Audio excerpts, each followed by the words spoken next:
Hi everybody, it's Mark here, and I thought I'd just come on today and talk to you about this tarot tip that I wanted to share. And it's really a good way to expand your ability to read the cards, especially from a storytelling kind of capacity. I sort of came across this accidentally when I purchased a deck secondhand, and it was the Tarot de Sainte Croix that I purchased, and the woman that I purchased it from had cut all the borders off of the cards, and so this sort of terracotta border with the title was gone, and you were left with just the image. For example, there's one of the cards. You can see the star at the bottom there, and there's the chariot with the border. I didn't mind the border. I actually kind of liked the terracotta border, but she was selling it for a good price, and it was a chance to just get my hands on the deck and play with the cards. But when I did end up edging the deck, this was just my second attempt to edge a deck, and I was very happy with the way it came out. I'm happy with no borders, but the way she cut the cards was kind of chunky, and it just didn't look very aesthetic from the side. And I just ended up putting a very small border showing on the back, and I actually deliberately put some border on the front, just a very narrow one, because I found that it really made the colors in the card, in the image itself, really pop out. So anyway, that's not really the point of the video. The point of the video is, as you can see, without the border and without the titling, there's nothing on this card that says the Empress. So it sort of gives you the chance to read intuitively, as opposed to with sticking to your card meanings. The meaning is still there and can still inform your reading, but when you have no title whatsoever, you really do fall into your intuitive storytelling technique a lot easier. And I think the reason it works well with this deck, and if you were to do the same with one of your decks, I would pick a deck much like this one that is kind of RWS adjacent. The images aren't exactly what we would recognize in RWS, so just that one extra step away from the meaning, when we don't really recognize even is that actual card or not, helps us remain in the storytelling aspect, and less so falling into the what is the standard meaning of this card aspect. So I've shown you the Empress, so you wouldn't necessarily know that was the Page of Wands. You know, make sure you do have a deck, if you were to do this, that actually has, you know, a book that if you have to look it up and find out what the card is you're dealing with, you can do so.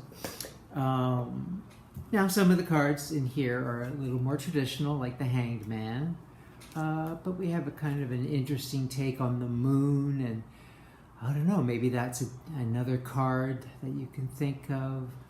Maybe that could be the High Priestess. We've got the two pillars, black and white. So there's the moon image, obviously, which is very much associated with the High Priestess as well as the moon card. There's the Four of Wands, which is a very different take completely. So anyway, you get the idea. So I'm just going to shuffle up and just sort of pick some cards at random and just sort of see what they have to say, more in terms of storytelling than in terms of meanings, as I said. So, okay, I'm going to pick 3 cards, and I will look at the bottom of the deck as well. Okay, so the first card is the Tower, as we know it. That is kind of recognizable, and as I said, you don't even have to think about that. You can just think about the fact that lightning has struck. There's a figure who's quite calm sitting here in the middle of the tower. Another one has sort of grabbed onto a bird to fly off. I mean, just look at what's going on. There's some rubble down here. What's going on in the card itself? So the card I pulled next to it is, I know it to be the Knight of Cups, but you may not recognize it immediately.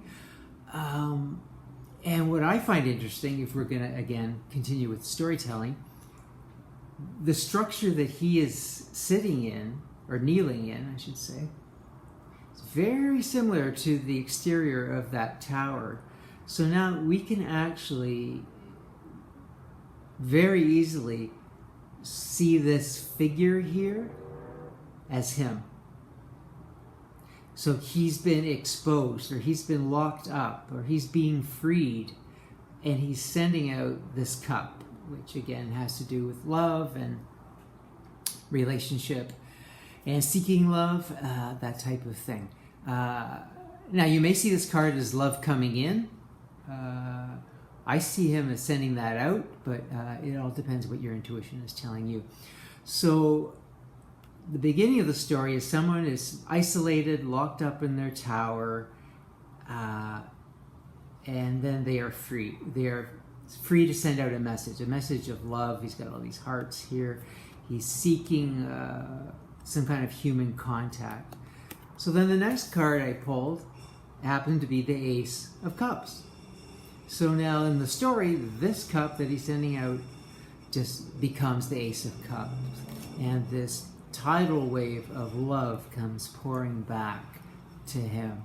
So in the story, as I would be telling a client, so to speak, or whoever I was reading, that you've locked yourself away, all you need to do is just take some steps to send out that you are intentional in seeking love, and much love will come back to you. And the beginning, because it's an ace, the beginning of something is coming in the love department. And then I always look at the bottom of the deck card, and in this case it's the Star card. And what's interesting in terms of the story is we've seen a very stormy, cloudy sky with lightning, and now we see a clear sky with stars, and that is just adding to the hopefulness of the message of the person who is perhaps seeking love. So I hope that made sense to you, and that you may want to try it. Now, I'm not encouraging you to cut up your decks if you're not comfortable with that, because believe me, I'm not. I still haven't cut off the borders of a deck. The most I've ever done is edge a deck, and so I'm getting comfortable with that. And also you should pick a deck that is very forgiving of any mistakes. So anyway, I will leave you with that, and maybe start with a deck where the titling is in very, very small case, and pay more attention to the images that are before your eyes. All right, that's all for now. Good to see you again, and bye.